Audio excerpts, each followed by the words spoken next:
Alam mo yung pakiramdam na habang nakikita mo yung patak ng ulan at sa tumatakbong dialysis machine, mapapaisip ka na lang kung hanggang kailan ba to. Minsan yung sakit at yung paulit-ulit na pagpapagamot, parang malakas na bagyo lang yan. Bigla na lang darating, magdidilim ang paligid, at ramdam na ramdam mo yung matinding pagod. Yung mga araw na mauupo ka na lang at may tatanong sa sarili mo, kailan kaya matatapos to?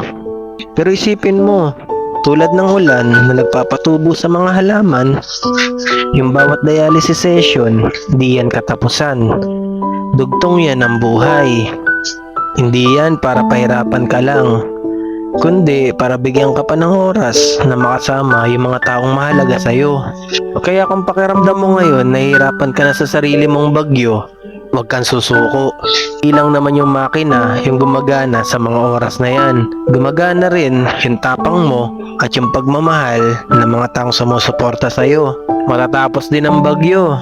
Yung ulan at yung bawat dialysis session, dadaan lang yan para ihanda ka sa mas magandang bukas. Tuloy lang ang laban.